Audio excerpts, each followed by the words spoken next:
Welcome back to the Fifth Quarter Podcast. I'm your host, Owen Zajac. Today, we're going to be discussing Week 14 and 15 and how the AFC playoff picture and the NFC playoff picture are going to go down. I'm joined by Cole Gaston, a vivid Bears fan and a ball knower. Cole, thank you so much for being with us today. Thanks for having me on. Without further ado, we're going to dive into the AFC playoff picture. After the Week 13, the playoff picture is starting to shape up, but there are a few teams that are kind of on the bubble, is what you'd say. Teams that are looking to get into the playoffs by any means possible, trying to get into that wild card spot. And we'll start with the Buffalo Bills at 8-4. 2 weeks from now, the Patriots are going to be coming off a bye week, playing at home versus the Bills. And if the Patriots win that game, they win the AFC East division for the first time in 6 years. So the Buffalo Bills have a long shot of winning this division. It's probably not the most realistic, but they do have a chance of winning the wild card, getting in there, maybe being a 5 or 6 seed, and having to go away and play a team in the playoffs on the road. So looking at their schedule with their 5 remaining games, not a very favorable schedule. This week they they stay at home, but they play Joe Burrow and the Bengals, who are coming off a massive win versus the Ravens. And the Bengals, even sitting at 4-8, still have a chance of making the playoffs. They only sit 2 games behind the Steelers and the Ravens, who both play each other twice. So if they split those games, I mean, they have a real possibility of winning the division, but wouldn't say it's the biggest. So with that being said, the Bengals they're going to go all out. I mean, their coach might get fired. The Bengals are going to be playing their best football, at least trying to play their best football when they face the Bills this weekend in Buffalo. Cole, I'll ask this and send this question over to you. The Bills and the Bengals this week, I mean, who do you think wins this game? I think the Bengals. I think Joe Burrow is more clutch than Josh Allen. I think right now with the momentum too, that win against the Ravens was very huge. I'll be honest, I was not expecting that just based off Cincinnati before that. And they play very different with Joe Burrow compared to Joe Flacco. I mean, the Bills also lost to the Dolphins. They're also not a very great team either, as much as that sucks to say. But I'm going to go with Joe Burrow and him and Ja'Marr Chase. I think they're going to light it up. But I do think Josh Allen is going to make it competitive. But I think he's going to have some stupid turnovers. So looking at the remaining schedule for the Bills, so they, like you said, they face the Bengals, which you think the Bengals are going to win that game. And then they head to Foxborough. They face the Patriots on the road. They face the Browns and their defense and Shadur Sanders on the road. Then they play the Eagles at home, and then they finish off with the Jets. Through those 5 games, what do you think the record is going to be in those 5 games? So you got what? The Jets, Jets, Eagles, Browns, Patriots, and Bengals. I think you win 2 of them. I think Jets and Browns are really easy. Some of those other games I think are a toss-up, though. All right, so let's say that goes down. They win 2 of those games. They now sit at 10-7. They didn't win the division. Is a 10-7 Buffalo Bills team making the playoffs? I think it all really depends on what the rest of the division. I think some of the teams are kind of in a funky spot. You look at the Colts and the Steelers. The Colts right now, for example, I think they did really well because they had a pretty easy schedule early in the year. Daniel Jones is injured, and that fibula injury is going to limit his mobility. And they have a really tough schedule going forward, so there's a chance that I could see them missing the playoffs, and the Bills can leapfrog over them. I think right now the Steelers have also lost a lot of momentum. Their defense, which they've invested a lot of money in free agency, just got destroyed this past weekend. So I think it all depends on them, but Mike Tomlin is able to find a way to win. And I think Cleveland right now, they're not a playoff team at all, but I think some of these bad teams at the end of the year, they will upset a good team. And that's very true. Cleveland has a good defense. They're playing better with Shadur Sanders. And I'm not saying Cleveland's a great team, but I think they can still pull off an upset. And even these bad teams, Jets right now with Tyrod Taylor, they're playing a whole lot better with him than they ever did with Justin Fields.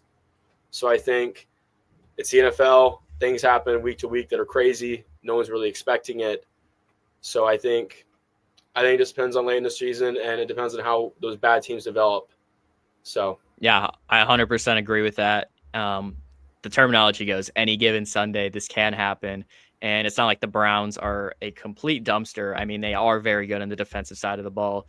quarterback has been a very particular issue, as well as some O-line issues. I mean, not a lot of talent on the offensive side of the ball, but we'll move on. And another team that is in the current wild card picture, but has dealt with quite a bit of injuries, and that is the Los Angeles Chargers.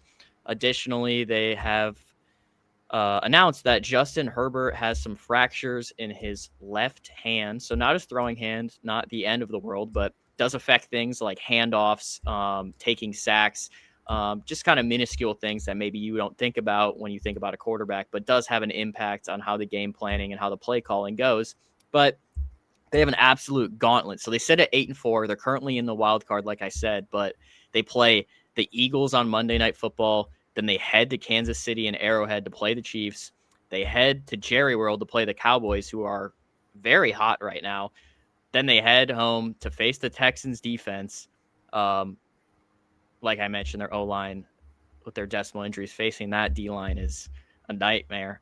And then they end the season heading to Denver to face the Broncos. Gaston, that 5-game stretch, what do you predict the record for the Chargers in that 5-game stretch?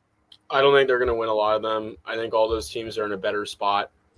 I think every single one of those teams is a threat. I think the team that's a big threat to the playoffs right now, you got the Texans. I think they're playing really good the past 2 weeks. Their defense is really stepping up. And I think the Chiefs, as much as they're inconsistent, anytime you have Patrick Mahomes and Andy Reid, they always have a chance to make the playoffs. So I think those are 2 games that I don't really feel great about. I think we'll see what happens with the Chargers. I mean, they start off the year very, very good with injuries. They've declined. So I don't think they're going to win a lot of those games. I think they can go through something similar to what the Colts may go through and kind of fall off late in the season. Yeah, I would think of those 5 games, they maybe win 1 or 2 of them, but I would even veer on the one side.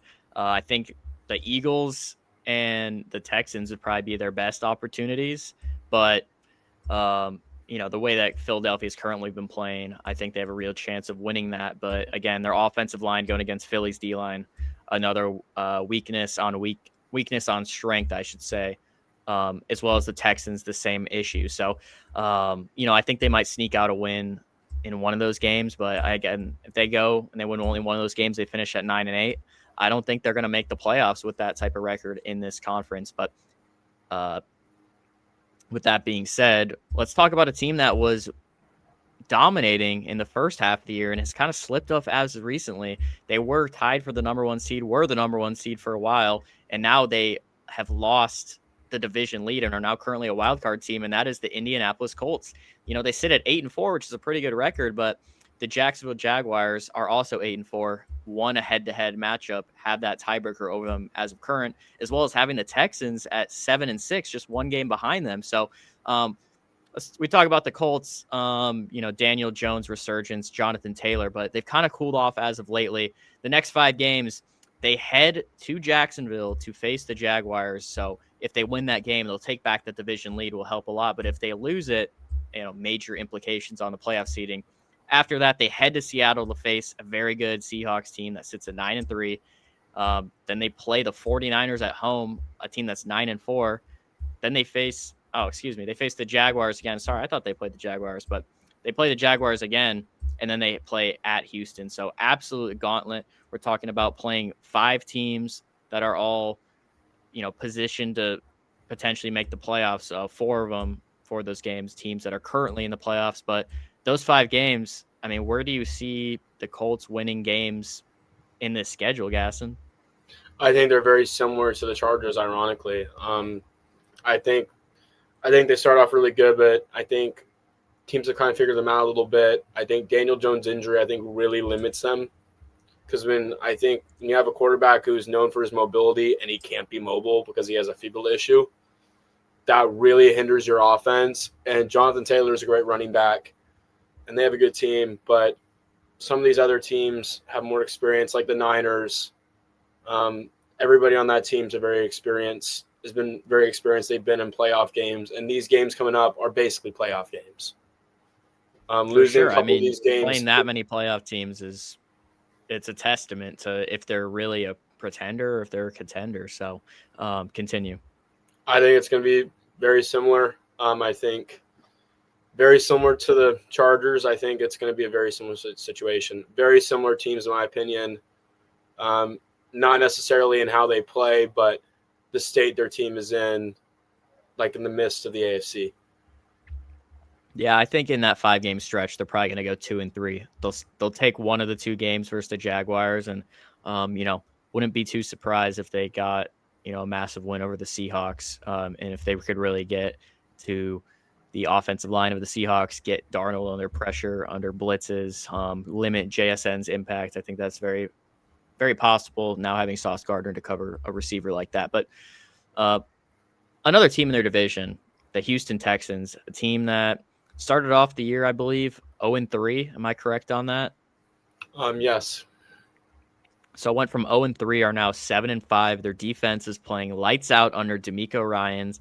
The offense still hasn't really, clicked to what we expect from, CJ Stroud, Nico Collins, but we're starting to see some rookie wide receivers, Jalen Knoll and Jaden Higgins, the 2 rookie wide receivers out of Iowa State, start to make some meaningful impacts in the offensive passing game. So it's good to see that. I think their offense will continue to get better. Again, just a weak O-line, only so much you can do as a quarterback in that. But as we talk about the Texans, they're one of the fastest rising teams. Again, 7-2 in their last 9 games, only 1 game now. So from 0-3 to just 1 game behind, and they'll continue to, if they win, they'll be 1 game behind since the Jaguars and the Colts play each other. But their next 5 games, are somewhat favorable. So they head to face the Chiefs on Sunday Night Football, so not an easy game there. But then they play the Cardinals at home, and then they play the Raiders at home, and then they get to face the Chargers, who, like we mentioned, are somewhat injured, and they get to play the Colts in the end. So 2 games that, if they both win, might have very meaningful head-to-head matchups, tie-breaking situations. So those 5 games, Chiefs, Cardinals, Raiders, Chargers, Colts, Gaston, what do you think their record in those 5 games are going to be? I think they'll win 2 or 3 of those games. I think they're nothing to keep in mind with when you talk about Jacksonville, you talk about the Colts. The last time they played them, they beat them. Last week they beat the Colts.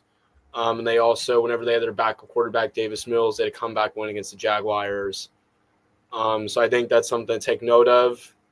I think they're also playing the Colts at the end of the year, so I think there's a chance when they play the Colts that the Colts may not have anything to play for, depending on how the stretch goes, or they may be very, very desperate for a win. But I do think the Chiefs are kind of a 50-50 game. I think it can go either way. I think the Raiders and Cardinals are very winnable games. Like, I think they'd have to really mess up to lose those games.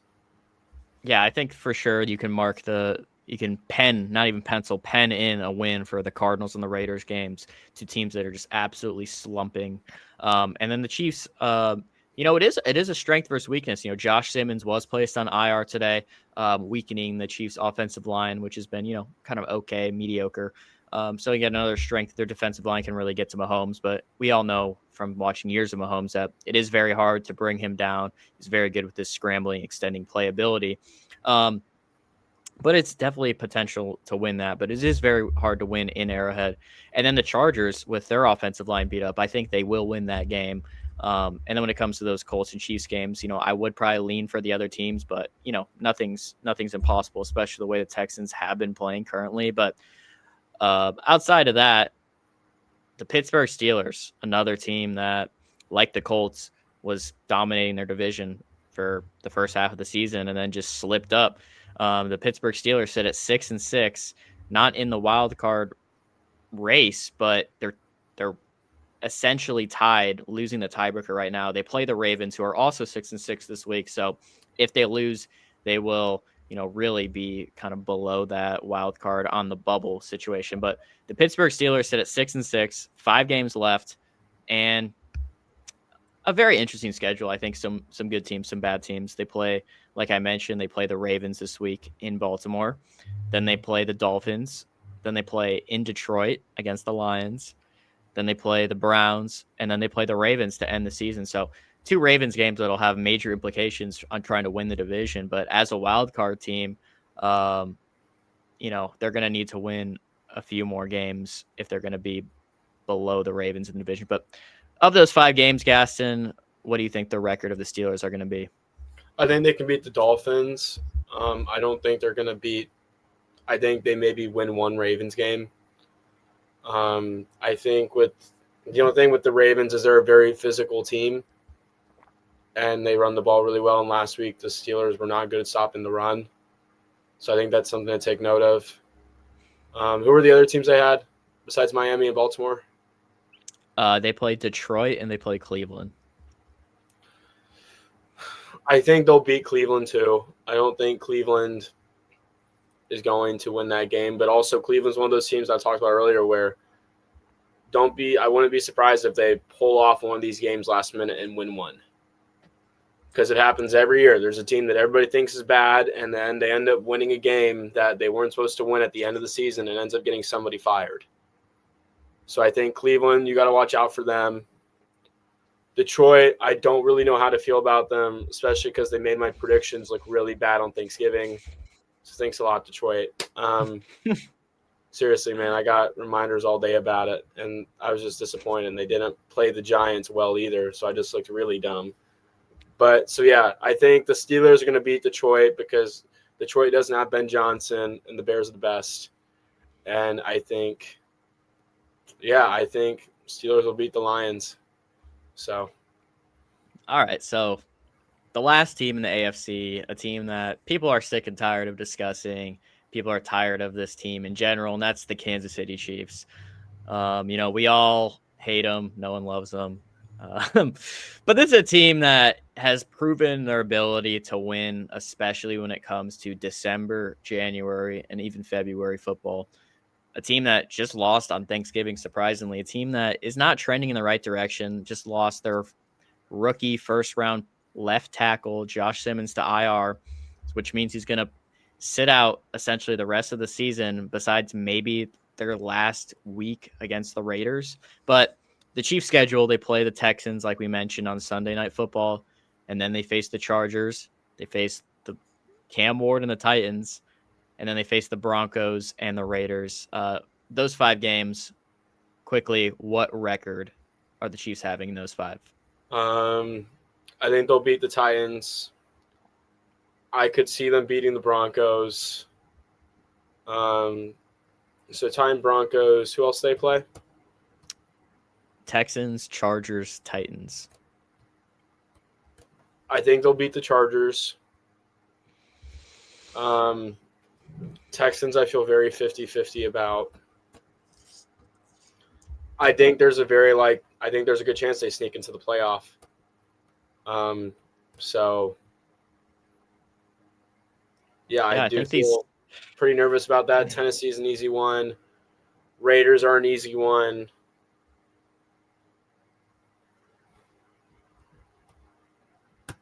But Noah Mahomes, I think there's a chance they go on a run and win the rest of those games.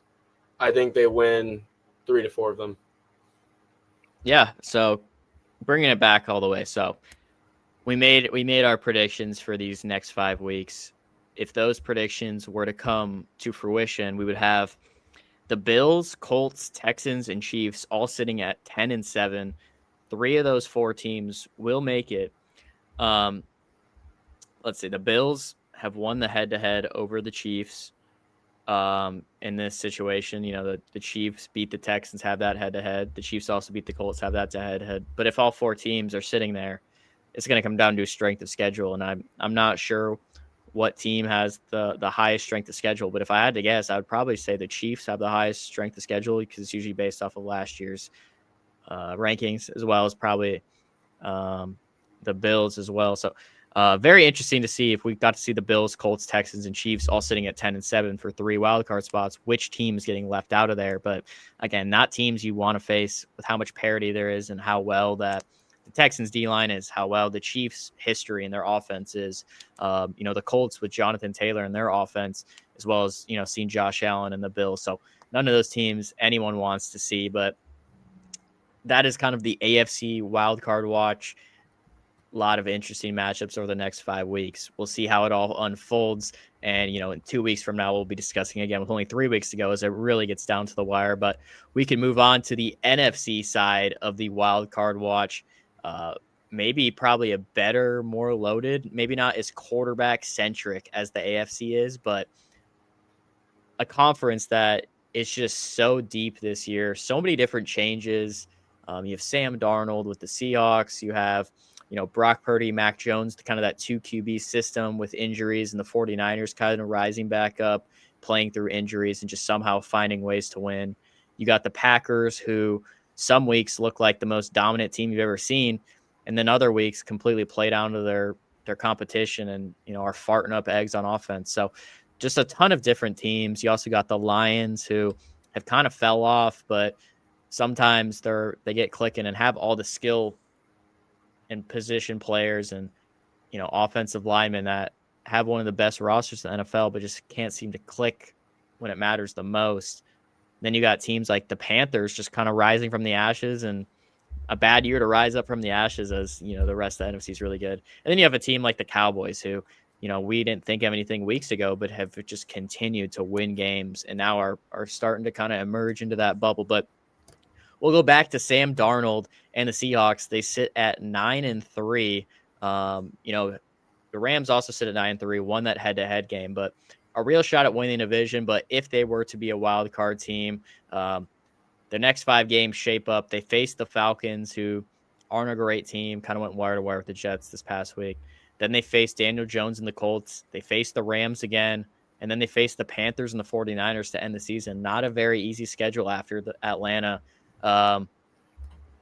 Gas, in those 5 games, what is the Seahawks record? I think that they can beat the Falcons, and then they can beat the Colts.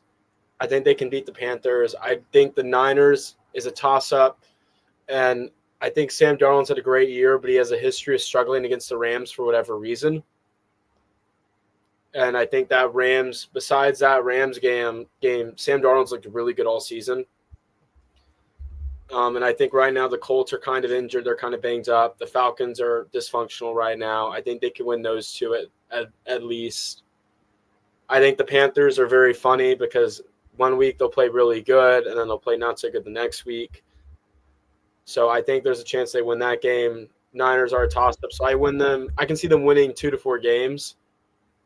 But I don't think any of these games are going to be easy. I don't think they're going to be blowouts. I think they're going to be decently 1 to 2 score games. Another team in the Seattle Seahawks division is the 49ers. Like I mentioned, have battled through injuries and sit at now 9-4. Again, a real chance to the win division, a 3-horse race between the Rams, Seahawks, and Niners. But their next 5 games are a mix. They play the Titans, in an easy game. Then they play the Colts, the Bears, and the Seahawks. So they have a bye week. I guess they only have 4 games in this matter. But, Titans, Colts, Bears, Seahawks. What stands out to you from those 4 games, Gaston? I think they can win 2 to 3 of them. Titans, easy win. Colts, I think they can win that one. And I think either the Bears or the Seahawks are going to win one of those games. And I think the Bears are a really good test to them. We've already seen them play the Seahawks. It was neck and neck until the last minute where Sam Darnold fumbled in week 1. And the Bears find a way to win, but they play ugly. They don't always look flashy, but they find a way to win. So I think that's going to be the best test for the Niners. Yeah, for sure. I think going 3-1 in those last 4 games, it's very good for them to get a bye with how their health has been, and getting to play the Titans off the bye. They can kind of ease into those last 3 games, which are going to be very difficult games. But like you mentioned, teams like the Panthers are sporadic, and you never know what you're going to get week over week. They're very inconsistent. And another team that's on this wild card watch is the Green Bay Packers, a team that, just like the Panthers, you never know what you're getting week over week. The next 5 games for them, they face the Bears, they face the Broncos, they face the Bears again, and then they end with the Ravens and the Vikings. So 4 very difficult games before facing the Vikings, and they face your Bears twice. So what are your thoughts on those 5? I think Green Bay is going to win one of those games against the Bears at the very least. They're a very weird team to evaluate. I think they'll beat the Vikings. I don't think they're going to beat the Broncos, and I don't think they're going to beat the Ravens. So I see them winning 2 out of 3. I mean, 2 to 3. Yeah, I would say that I think they're going to win 3 games. Like you mentioned, I think they'll split the Bears. I think they'll lose to the Broncos in a close game. I think they will beat the Ravens and then end with the Vikings, which I think clearly at this moment, you have to say that the Packers are going to win that game. But it'll be very interesting with the Packers having that tie. So they're not going to be tied with anyone unless the Cowboys continue to rise up. But 2 games behind, very unlikely. So that tiebreaker is going to be very interesting to see, especially if they're going to be in the wild card like we expect them to be. But another team in their division, the Lions, a team that they just beat on Thanksgiving. The Lions now sit at 7-5 and really are kind of on the outside looking in. They're not in the wild card, and they're going to have to win probably 3 or 4 of their last games to make it in. They face the Cowboys, and 2 teams that are on the outside watching in. We'll get in the Cowboys after this. But they face the Cowboys on Thursday Night Football, and then they face the Rams, their old quarterback, Matthew Stafford. They face the Steelers, who are vying for a playoff spot. And then they end with the Vikings and the Bears. Those 5 games, Gaston, how many are they winning? I think they'll beat the Vikings. I think they'll play the Rams really good because they always do. I don't think they're beating the Steelers.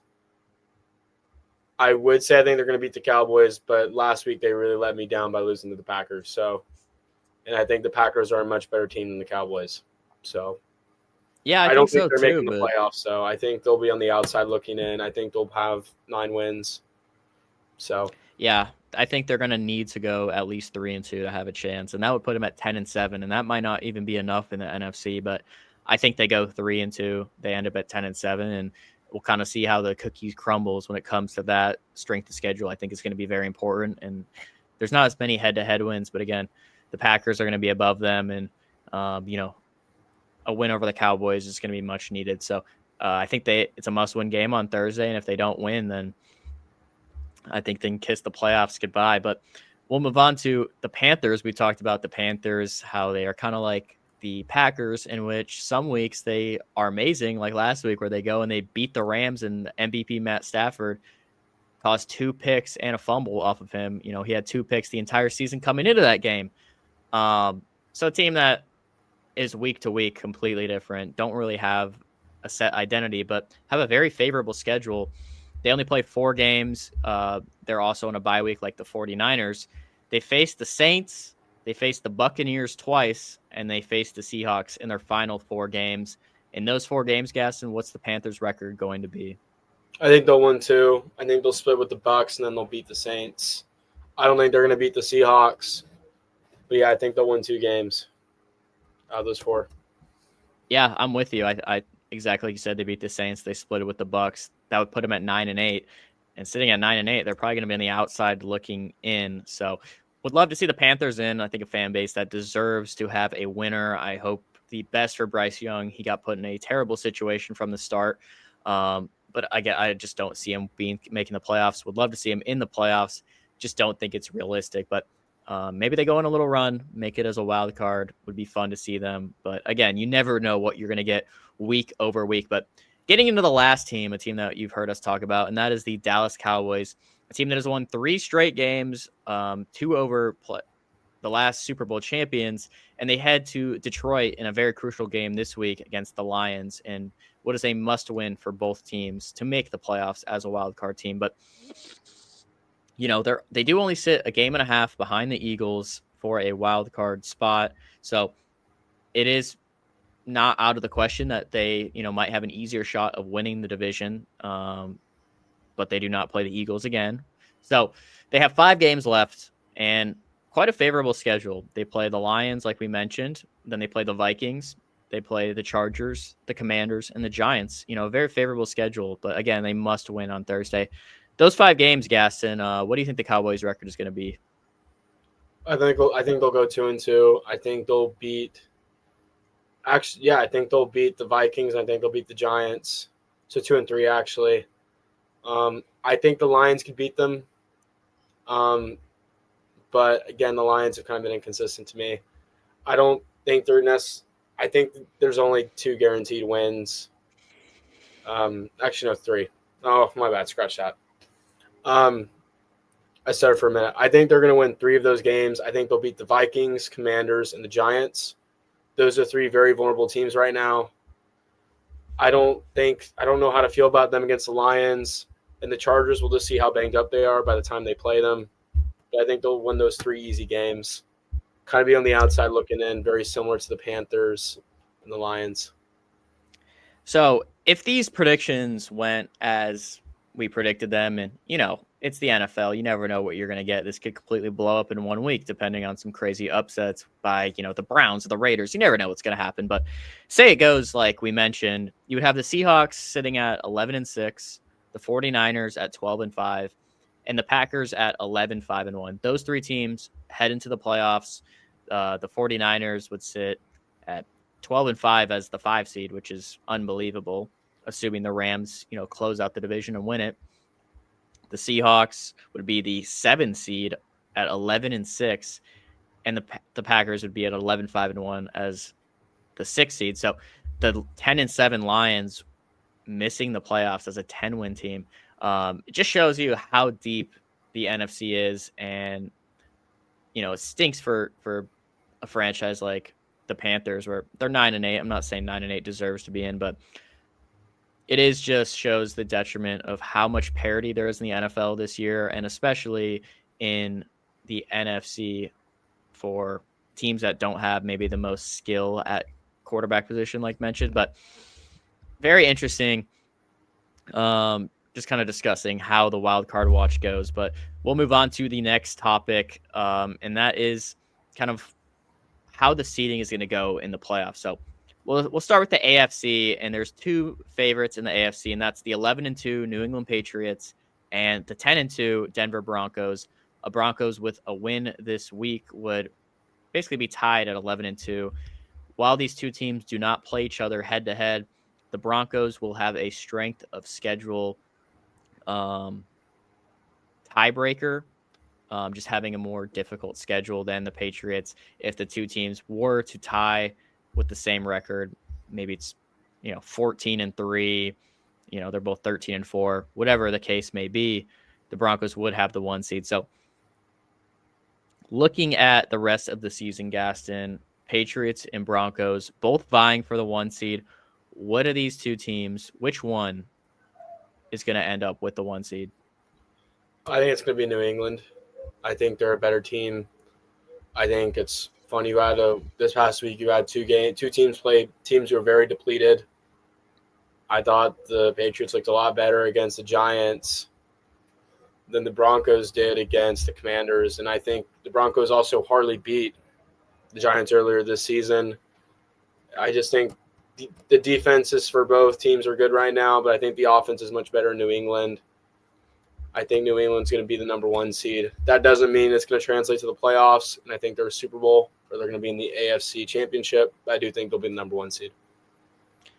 Yeah, I mean, I really do think, and this isn't biased because I feel like I'm very anti-biased, and a lot of people think that I'm pessimistic towards the Patriots. But if you look at the remaining schedule, so the Patriots get a bye this week, very much needed, whereas the Broncos, they face in the Raiders, so I guess not a very hard game, but after that, they face the Packers, Jaguars, Chiefs, and Chargers, 4 teams that are all currently in the playoff situation.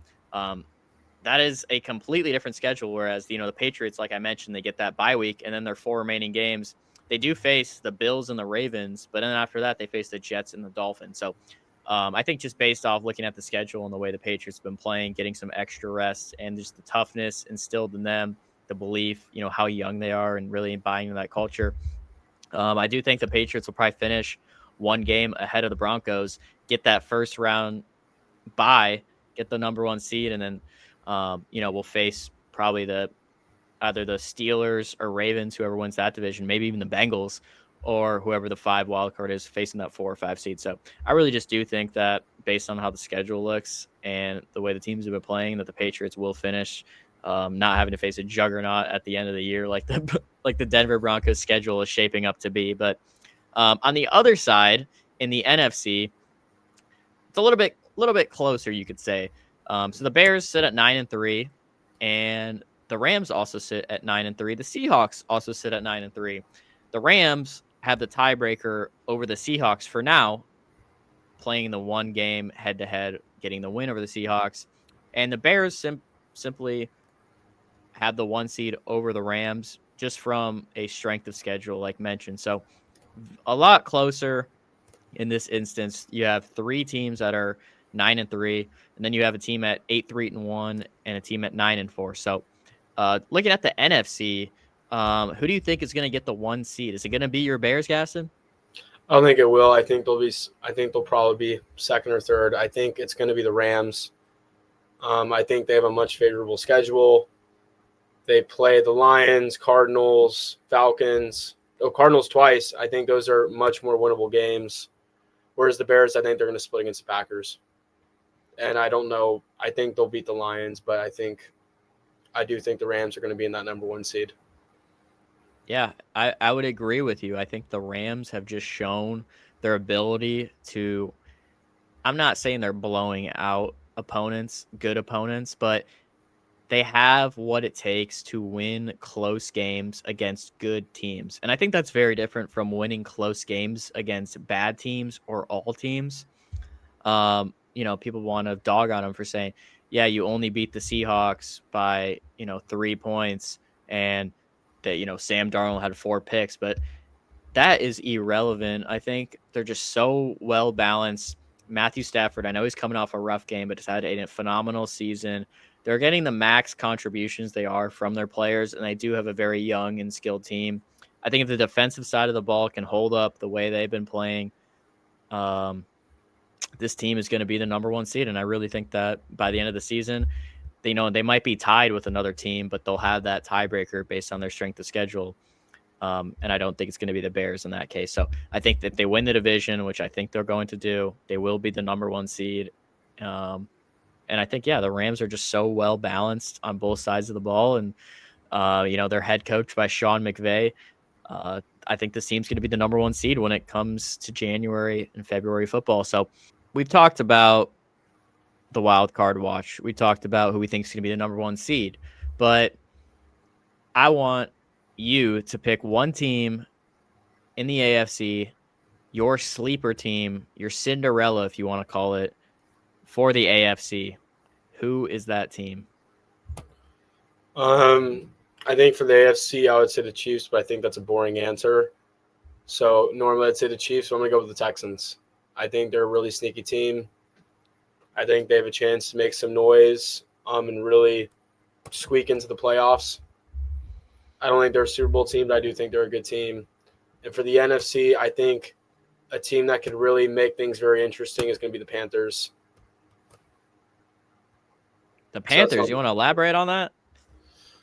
I think they're sneaky. I don't think they're – because that's what you're defined by Cinderella, right? You're not referring to like a team that's like a high quality – necessarily like a high quality team, but a team that you think could sneak in there and make some noise.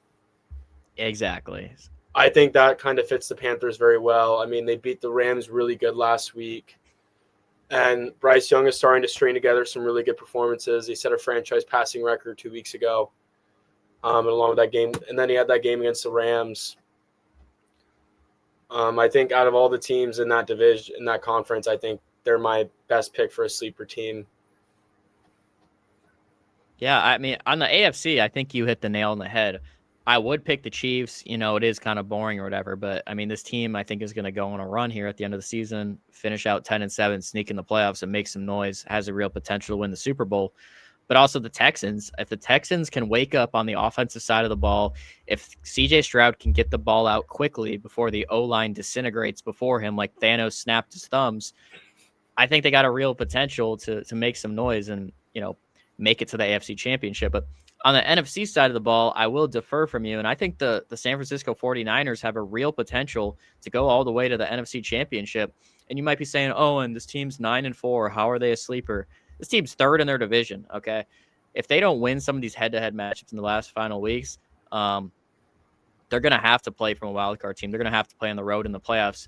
And like we mentioned, there's so many good teams in the NFC. They're going to have to pull it out. But I really think with Shanahan, with Saleh on the defense, and with Brock Purdy, starting to kind of come back, George Kittle when he gets healthy, the receiving room when it gets healthy, Jawan Jennings, when these guys are at their best, when they're healthy, when Christian McCaffrey is getting the rock 25 times a game, this is a team that has the potential to win the Super Bowl. This is a team that is very well coached. This is a team that when Brock Purdy doesn't turn the ball over, they win almost every game. And that's why I think that they're going to be a sleeper and a real potential threat to win the Super Bowl. So I'm telling you, that is a good bet to lock in. This is something that people aren't thinking about, but I'm telling you, the 49ers come back in a few weeks. This is going to be a team that is a real viable threat for a Super Bowl. But we can move on to the next topic. We'll start talking about a player versus teams. And this is a very interesting situation. Mr. 9, J.J. McCarthy, has only started in 6 NFL games. Had the MCL issue last year as a rookie. Didn't really matter. He could sit out, learn behind Sam Darnold as that team went 14-3 and was a first-round exit. But has dealt with some injuries this year, only played 6 games, and as of recent has really not played his best football, has more interceptions than touchdowns, just can't seem to get the ball going. The run game isn't working. The offensive line is collapsing. And we even saw that with Max Brosmer starting against the Seahawks. They got shut out. He had 4 interceptions. The offensive line, non-existent. So some injuries have happened on the offensive line. We'll see if they can get fully healthy on the offensive line. But when it comes to J.J. McCarthy, Gaston, what do you think are the main issues that are arising in his development, and why has he struggled so far in his young NFL career? I think the big issue with J.J. McCarthy is that I think one thing that happens with guys when they get drafted in the NFL quarterback is there's a gap. Like there's a reason why a guy like Mahomes and Purdy and some of these guys do very well. They've played a lot of football and they've thrown the ball a lot. And I know that sounds ridiculous, but you look at a guy like Anthony Richardson, he really didn't play a lot, injured a lot. You look at J.J. McCarthy, I don't even think he's a bad quarterback. I just don't think he's ever thrown the ball a whole lot. When he was at Michigan, they never needed to throw the ball. They always ran the ball. That was part of that team's identity. He never had to make high-end throws or have to read coverage the way a lot of these other guys had to. And I think when that happens, I don't think he should have been a first-round pick. I think he needs to play. His issue is he needs time to play. And a lot of these, you're not going to find out if he's any good until he plays and develops. He's basically a rookie. Last year, he missed out on all of that. He missed out on all of last season and receiving any playing time. And yeah, you can hang out with Sam Darnold in the film room. You can learn all this stuff. You're not going to know until you actually go out there and do it. And he just hasn't had a lot of time to play. And even this year, he's hardly played. He needs to play. And I think also there's been issues on that team. There's been several drops. There's been a lot of drops. The line hasn't been consistent. So I think it's a combination of that. And it's also a guy that just hasn't had to throw. He didn't throw the ball a whole lot in college. And there's an adjustment going into the NFL. And I think people need to be patient. I don't think you can truly evaluate him until another year. Yeah, I'm with you. Again, 6 games, and all of social media has said he's a bust. This guy's the worst NFL player since Jamarcus Russell. 6 games, and they're already giving up. We talk about Bryce Young. This is a great case study about this. Had a horrible rookie year. He got benched week 2 of his second year. Sits for a couple weeks, getting benched. Comes back, has been a completely different player. And yeah, he's kind of like Jordan Love, where he has some weeks that he looks great and other weeks that he doesn't. But if you would have seen him now versus 2 years ago, it's a completely different player. You know, an NFL starting caliber position player, not a guy that's a bust, not a guy that, you know, needs to sit on the bench, you know, a guy that is a viable starter. So I think, like you said, he needs more time. And I think the injuries are the main issue here. You know, he had the injury his rookie year. Who cares about that? It's a good redshirt year. We've seen guys like Mahomes and Tom Brady redshirt. I think that's overall a good thing for a quarterback's development. But when it comes to his accuracy, it reminds me a lot of Trey Lance. He needs to make the easy throws go in the bucket. A quick out route that's less than 10 yards. A slant route. A throw on the run on one of these mesh plays on these crossers. He needs to start by hitting those first. Let those small to medium passes go through. It's almost like a basketball player. A basketball player needs to see the ball going in the hoop. Sometimes they get on a cold streak. They just need to see the ball go through a hoop, whether it's a layup, whether it's a mid-range. They just need to see the ball go through the hoop to get warm. You know, it's not all free throws. But J.J. McCarthy, He needs to make the free throws. He needs to make the layups and let the rest of the game develop. Because if he can't throw the ball downfield, they're going to stack the box and they're going to ruin the run game like they have consistently these past few weeks. And even happened with Max Brosmer because it's a similar player. So I think that he needs to make the easy throws. He needs to get healthy, and they need to utilize his scramble ability, utilize his running ability. And I'm not saying that he needs to run 10 times a game, but call like five rushing plays a game for him. Let him get out there, get physical, because he can make those plays happen like we saw week 1 in Chicago. So like you said, he didn't throw the ball a whole lot in college. He was a starter for 2 years. He came out as a junior. This guy's only 22 years old. He needs to play the games. If he plays the rest of the season, that's 5 more games. He would have 11 games played. And then you can kind of start to see what he's good at, what he's not good at. And then next season, I think, is better to judge him on than this year. But, I hear Tom Brady say this a lot, is about giving up on quarterbacks, let them develop. He has everything you would want from a franchise quarterback when it comes to mindset, when it comes to studying film, when it comes to being a good teammate, being a good person, being involved in the community. Every intangible, the athleticism, all that stuff, arm power, everything is there for him to be a good quarterback. You just need to give him time to develop. You got to let him get more chemistry with Justin Jefferson, the other JJ, Jordan Addison, maybe TJ Hawkinson. But I think that when it comes to the offseason, this team's not going to make the playoffs. Their O-line has looked shaky at best. Invest in the O-line this offseason with your draft picks, maybe a trade. Let him develop, but he just needs to play more football, like you said. He needs to play out the rest of the season, and he needs to make the easy throws easy. Complete the slant, complete the mesh crossing routes. I think Kevin McConnell can draw up plays to get wide receivers open. If he does that, he can make the easy throws. It'll open up the offense to a completely different element and let JJ and Jordan Addison get the ball in their hands and make those plays. So besides the rant, speaking of a player like Jordan Addison, there's a lot of players that we expect to be traded this offseason. And I bring up Jordan Addison as, maybe not a player that everyone thinks that is going to be traded, but one that I think specifically is going to be traded this offseason. They just gave a big contract to Justin Jefferson 1 year ago, and Jordan Addison is due for a contract this upcoming year. A young receiver, and we've seen it. You pay T. Higgins and Jamar Chase in Cincinnati. You really cannot afford to pay 2 receivers and expect to have a good defense like they have had. And they've just paid guys like Van Ginkel. They paid guys like Josh Metellus on the defensive side of the ball. So that's why I bring Jordan Addison into this. I think that Jordan Addison will be traded in the offseason. But I'll toss this over to you, Gaston. Jordan Addison, if he gets traded this offseason, what's the team that you would like to see him go to? I think the Browns would be a fun one. I think the Browns, as much as they've been bad this season, they've drafted decently this year, and they have a lot of young talent. And there's a chance they get a good quarterback in this draft, depending on what happens, depending on how where they finish in the draft order. I think it'd be fun to see him go to a team like that because they don't really have a good clear number 1 in Cleveland. The best they have right now is Jerry Jeudy, who doesn't look the same this season. I think it'd be fun to see him go to a team like that. Yeah, I think Cleveland has one of the worst, if not the worst, wide receiver corps in the NFL. But speaking of the Browns, Myles Garrett, a player that has been on the quote-unquote trade block, trade rumors for quite some time because of, the ineptitude of the Browns and their potential of winning a championship. He is in the prime of his career as the best defensive player in the league, without a doubt. And he wants to go to a winner. It was rumored that at the trade deadline, they were taking calls on him. Obviously, he wasn't traded, but the rumored price of Myles Garrett was 3 first-round picks. A 2-part question here. 1, what team would you like to see him go to this offseason if he were traded?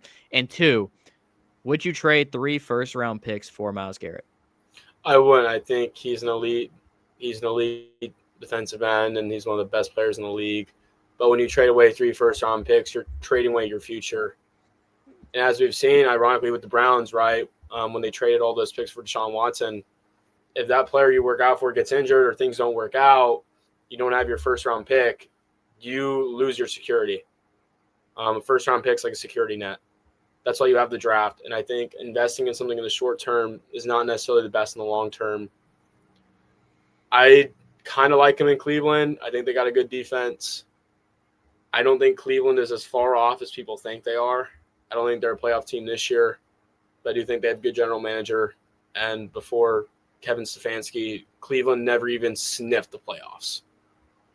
So Yeah, no, you're 100% right there. I think the only way it makes sense for you to trade 3 first-round picks is if your roster is really complete and you are a perennial Super Bowl contender. So a team like the Chiefs, a team like the Bills, maybe even a team like the Lions. I think those are the only teams that make sense. I would say the Eagles in here, but I just don't think the Eagles can afford it with how many guys they have to pay, especially on the defensive side of the ball. So unless you have a team that, like the Chiefs, and even though you can say the Chiefs are 6-6, might not make the playoffs this year, a team where year over year, that first round pick is going to be in the 20s or maybe even 30. So that's the only team where it doesn't make sense. It doesn't make sense for a team like the Patriots, where they made this meteoric rise. It could make sense for even a team like the Broncos. I could see that if you expect them to project to be a good team like this every year. Maybe even a team like the Chargers, but you really have to have a very small amount of holes in your roster for you to make that type of trade.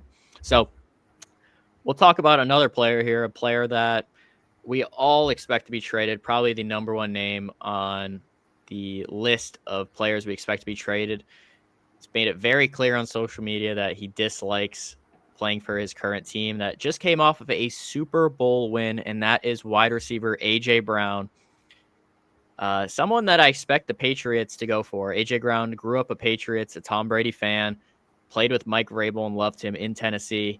If I had to pick a spot, I would say that that's probably the spot that he wants to go to, a team that wants to get him, but only for the right price as he starts to age into, the 30s. But A.J. Brown, what team do you expect him? What team do you want him to be on if he were to be traded this offseason? I like the Patriots. I mean, that relationship with Mike Vrabel, I think is huge from their time on the Titans. I think Drake May is a great quarterback, and I think they're going to have consistency on that offense. I don't think Josh McDaniels is leaving. I think he realized that he's much better as an OC than he is as a head coach. So I think that's honestly the perfect spot. I think it's just a matter of the front office making it happen.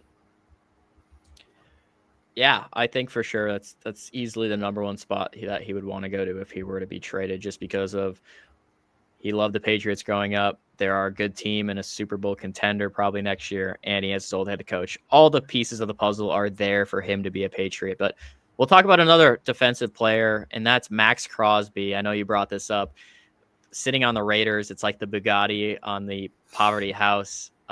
Someone is starting to get old. He wants to win a championship, and it's not going to be in Las Vegas from what it seems. Maxx Crosby went to Eastern Michigan. A lot of Lions people have wanted him to come to the Lions and sit on the opposite side of Aiden Hutchinson. That's probably the team that I would expect him to want to go to and pay for it. Do you agree with that? Disagree with that? Is there another team that comes to mind? I think that's fun. I think the Raiders are just not a great team right now, to put it kindly. Things are quite not going the way they were hoping for. I would not want to be working in that front office right now. And I think Maxx Crosby's been through everything, man. He's been through the Derek Carr era. He was with the John Gruden era with the emails. I mean, he saw everything. And it's just every year that the Raiders do the same. They'll fire their coach, they'll get a new guy in, and it just doesn't work out. And I think they're not a franchise that's trending in the right direction. I like Pete Carroll, but I think there's some deeper issues going on. And I think a trade to a team like Detroit makes a lot of sense. I don't think it's the same asking price as Myles Garrett, but I definitely think you can make the argument that it's a first-round pick, and you're not going to be able to get him cheap. Yeah, I think you're right. It's going to be a first-round pick plus maybe, a fourth rounder or something like that. But we got 3 more players that we expect to see on the trade market this offseason, and 3 quarterbacks. So we'll start with the Arizona Cardinals quarterback, Kyler Murray. If he were to be traded this offseason, which many insiders for the Cardinals expect, what's a team that you would like or you think that he will end up with? I think he'll get traded or released. I think deciding a team he would actually go to kind of makes things hard. Obviously, you have the teams like the Jets right now and the Browns kind of in that quarterback market, trying to figure that out. I think the Raiders could be an interesting one. I mean, right now the Cardinals have done better with a quarterback that plays like Jacoby Brissett, and Geno Smith fits that skill set more. So maybe you do that, do a lateral move. But sure. I don't really know what team's going to want him. He has an injury history. He has issues interacting with the team, supposedly. He's on Call of Duty a little too much. He's really good, but he just can't stay healthy. So I think he's not really a guy. I don't think he's a guy you bring in as a backup either. I think he's a guy that's either a starter or he's just not on your team. Yeah, I think he would be an excellent backup for any team, but obviously with his contract and the way that is, if you look at actually how his contract is structured, the Cardinals are going to do everything possible to find a trade suitor. Releasing him would cause a much more significant dead cap amount. So trading him would be the best option. I think there's two teams that really come to mind when I think of this, and that is the Cleveland Browns and the New Orleans Saints. I think he just raises the floor of those two teams. And for a team like the Browns, it makes a lot of sense to, not get, I wouldn't say he's controversial. I mean, the video games or whatever, but it's not like he's a bad guy in terms of like a guy like Deshaun Watson and the perception of the media. So I think he raises the floor of that team again, but the way the direction the Saints are going, I'm not sure if they'd want him. It kind of is probably going to be up to Kellen Moore and if he wants to run it back with Tyler Shuck, but I expect him to draft a rookie quarterback. So I think the Browns would be a great spot just to rise the floor of that team. But we'll get into another quarterback. Tua Tagovailoa. Everyone loves talking about this guy. You were not anymore a Tua / Miami Dolphins fan. So just like Kyler Murray, his contract is the same way, is that they want to find a trade suitor to avoid all this dead cap. If he were to be traded to a team, what do you think is a team that would be a good fit for Tua? Tua's a great guy. I'm sure he's a great guy, but I don't think anybody's going to want him. And the reason why is he gets injured. And the best part about Tua is anticipation, and he was able to be mobile in the pocket. He's not mobile anymore. He's injury prone. Even right now when Miami's winning streak, he's not playing good. And he's expensive. So I don't really think – I think Miami's kind of stuck with him, unfortunately. I think Miami's going to have to keep him for another year. I don't think he's a guy that you want to trade for. And I don't really see anybody wanting to trade for him. So, yeah, I think with the injury history, with the concussions and that, and just not being able to be an elite quarterback, teams aren't really vying for a average to above average quarterback. They're looking for an elite quarterback nowadays because that's what it takes to win a Super Bowl if you look at the history of it. But you look at a team that loves being average, and I think this is this hasn't been, I haven't seen this mentioned anywhere. And something that I would think would be very interesting is the Pittsburgh Steelers. Aaron Rodgers retiring at the end of the year, as we all expect. How about him? If Will Howard isn't the starter, their 4th round pick out of Ohio State, Tua to the Steelers. I mean, it seems like a perfect match. Two teams that love being mediocre. What's your thoughts on that? Because I think that's just a hilarious predicament and would be really funny to see him up there with the terrible towels. I mean, if Aaron Rodgers isn't doing anything, I don't even want to imagine what Tua is going to be doing there. I don't think that's going to be fun for anybody. I don't think that's a happy marriage at all. I think that's a recipe for disaster. I don't think that would work out very well. A team that I think would be funny to see him on, I feel like it'd be really funny to see him on the Raiders. Like, I could just see him on the Raiders for some reason. I can see it too. No, I don't see it going well, but I see him on the Raiders. I could see him going there. I think it'd be entertaining. And the last person that might be on the trade block was activated from the physically unable to perform list today, and that is disgraced quarterback Deshaun Watson coming off an Achilles injury. I don't think any teams are going to want him based on just the media sentiment alone, but there are a lot of teams out there that struggle at the quarterback position that might be willing to give him a chance when it comes to that. Very rare that, I would see someone trading for him, but if Deshaun Watson were to somehow get traded, Gaston, very big if, where would you like to see Massage getting Watson at? Not Houston. I mean, unfortunately for him, I think a huge part of his game was his mobility and playing off script. And with his recent injuries, I think that really kind of screws that up. And I think for him, his best case scenario is Cleveland sticks with him for another year because he hasn't played a lot of football in Cleveland. He hasn't even played as awful as people think. He just has been hurt this whole time. He's either been hurt or suspended. Yeah. And I don't think he's a guy you bring in as a backup.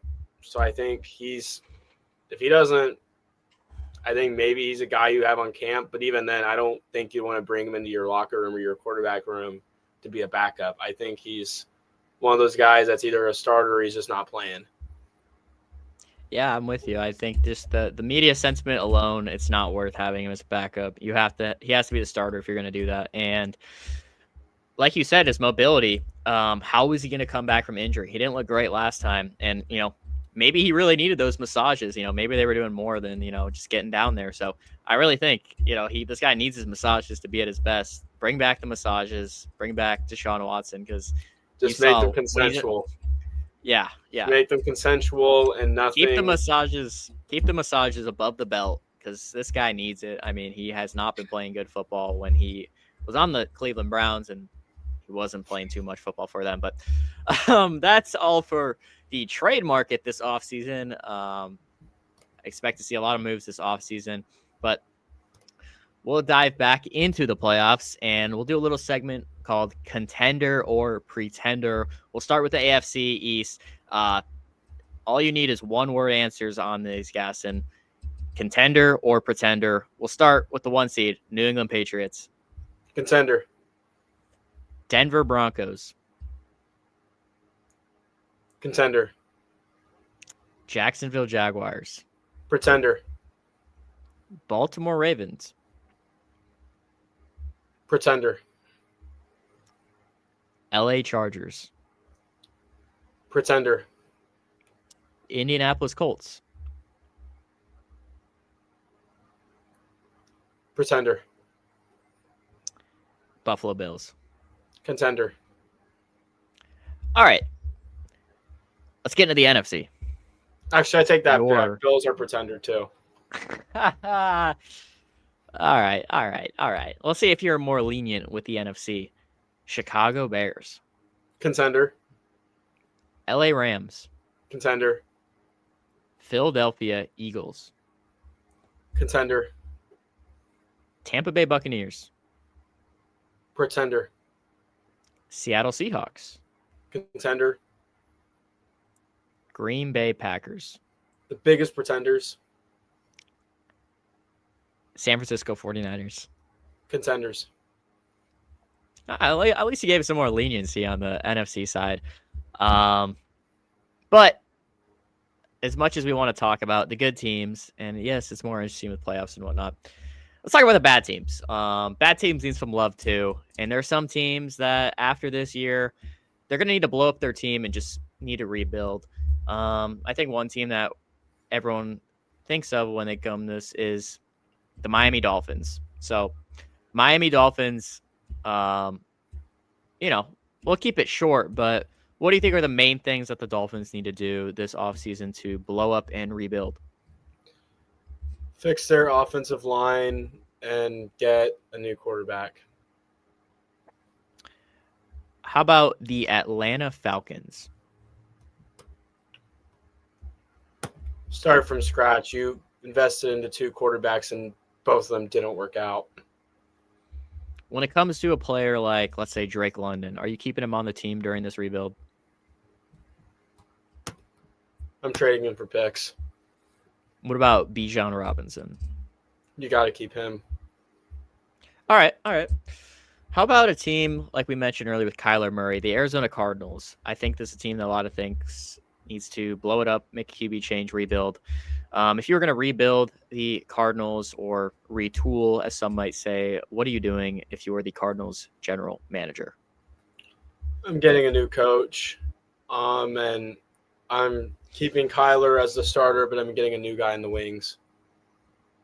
Yeah, I think after this draft, Walter Nolan in the first round pick was injured, played really good when healthy, really good. I mean, excellent. Will Johnson, second round pick, has played excellent. So I don't know if I'd want to move on from the GM in this case. I'm not really sure the history of the GM, to be honest. Probably should start learning that, but I don't think it's time to blow up the front office. But is Jonathan Gannon really the answer? A lot of people don't think he is. It's year 3. The team isn't trending up, but I don't know if I would say I need to fire him immediately. But obviously, quarterback is the main thing that people are talking about when it comes to this team.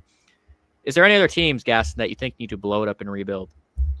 I mean, you could make the argument the Jets, but that's every year. So I don't think they really count. Somehow the Bears aren't on this list, so that's nice. That is nice, but I'll throw out one team, the Las Vegas Raiders. They're on that list. They do it every year too. You can't even. You already know they're the Raiders owner. Let's say you're the Raiders owner. You're Mark Davis with your horrible bowl cut haircut. What are you doing to rebuild this team this offseason?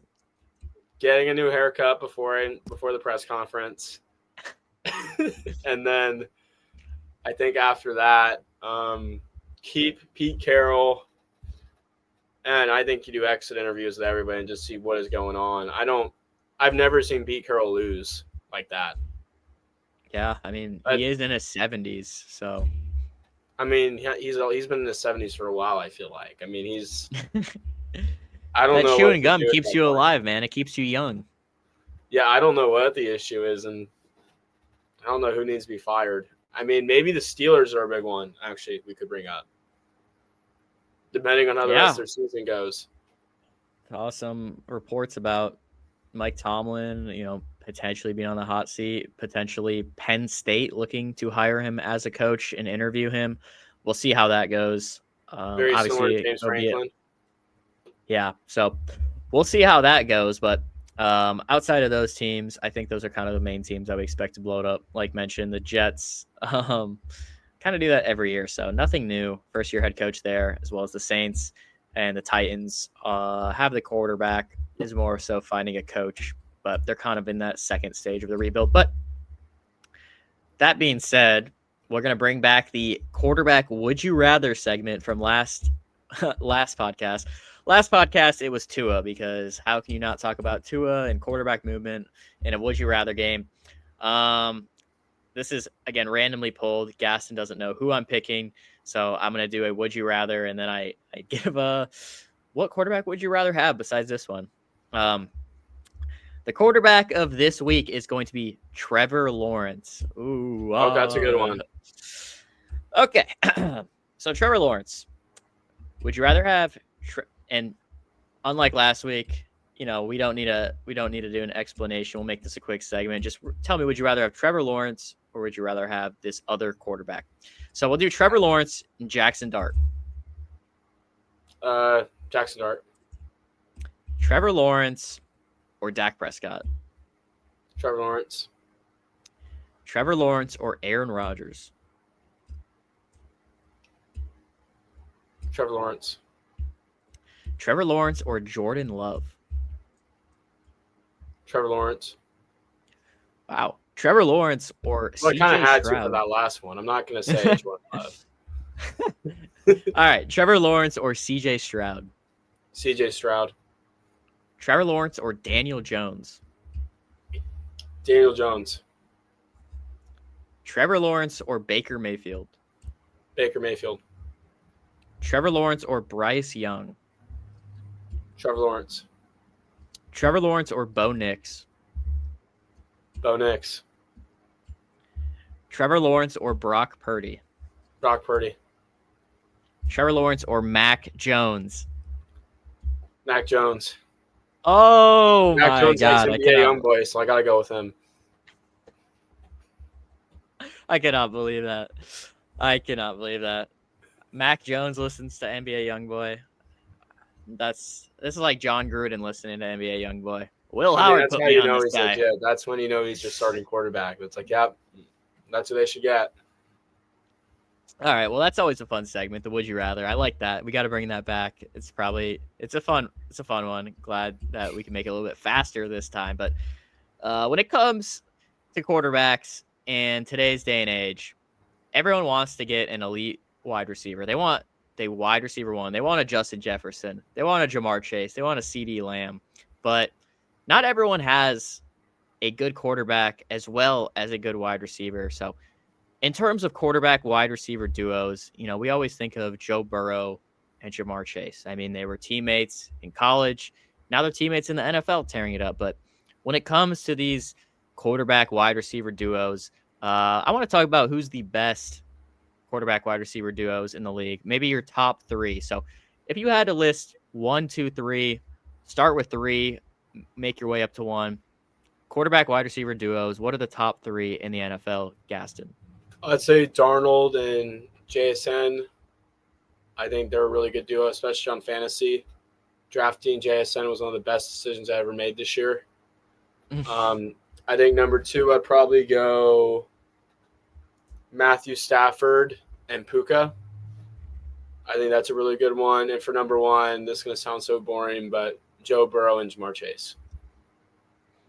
Yeah, I can't argue with that. I think you hit the nail on the head. That's the exact order I'd put it in as of right now. Joe Burrow, Jamar Chase, they go back to college. You look at their game against the Ravens, first game back for Joe Burrow. I mean, 3rd and longs, and they're making it look easy, tiptoeing out of bounds. I mean, the chemistry is unreal there on top of having all the talent in the world. JSN, Sam Darnold, a new combination this year, and has looked absolutely unreal. New offensive coordinator, new quarterback. JSN, completely different player, has really rose up to what we all expected him to be out of college and was only drafted 20th overall, if you can believe that. And then, like you said, Stafford and Puka. Puka almost breaking receiver records, kind of looking like Cooper Kupp did a few years ago, but younger, has that quicker burst of change of direction. Absolutely unreal. Stafford loves giving the ball to one receiver. We saw it with Megatron. We saw it with Cooper Kupp. Now it's Puka, an absolutely new level this year. So I agree with you. JSN, Darnold 3, Puka, Stafford 2, and of course, Jamar Chase, Joe Burrow, number 1. But in terms of what everyone loves to talk about, the MVP kind of seems to be a 2-horse race at this point. Drake May and Matthew Stafford. If you had to pick one of those, which I'm assuming if you had to pick an MVP, it's going to be one of those two. Who are you picking and why? I'm probably going to go Matthew Stafford. I think he's played I think he's elevated his team more than Drake May has. Okay. I think both are really good players. I like Drake May more than Matthew Stafford. I also think seniority kind of favors into this too a little bit. And I think you're going to go with Stafford. I think it's very close, though. I mean, I think it can also change by the end. I don't think it's a done deal. I think it'll be different by playoffs. So yeah, I see. If in terms of that, I think if you're saying who elevates their team more, I'm going to say Drake May. I mean, you look at his offensive line is pretty comparable to Stafford's in that, but you look at the weapons that he has. I mean, we're talking about Matthew Stafford has Kyren Williams on top of having Devontae Adams and Puka. May doesn't have that. I mean, May has not a bad wide receiver room, but he doesn't have an elite wide receiver one, and Stafford has 2 of those guys. So I think in terms of elevating his team, May does it the most. You look at how consistent he is. He has 200 plus passing yards every single game. He's never hit 300 passing yards, which is hard to believe, but they've won 10 consecutive games, and it's just doing more with less. Kind of that Vrabel identity where you do more with less. And I think if you're talking in terms of more impact to his team, I would say that Drake May does. But I still think that Matthew Stafford is going to win the MVP as of right now because of just how unreal his touchdown to interception ratio is. And that's even with having 2 interceptions. He still only has 4 interceptions on the year, which is unbelievable. So I think when it comes down to the end of the season, he's going to have more touchdowns, he's going to have less interceptions, and he's going to win the MVP because of that. But the Rams go ahead and they lose a couple games. They don't win the division. This MVP is going to the guy up in New England who's only in his 2nd year. Unbelievable. So the Patriots, I think, are going to be the 1 seed like we talked about earlier. If the Patriots end up being the 1 seed, the Rams aren't the 1 seed. Drake May winning it goes winning is accounted for very much so when it comes to MVP award. Your team has to be a winning team for that to happen. So I still think Matthew Stafford maybe deserves it more. I mean, if you look at the statistics, but I think it's a very close race, and I think it'll sort itself out in the coming weeks. But the last two topics, offensive rookie of the year and defensive rookie of the year. We'll start on the offensive side of the ball. If you had to give out the award as of right now to offensive rookie of the year, who would your pick be, Gaston? Not Cam Ward. I think he's a great quarterback. I really do.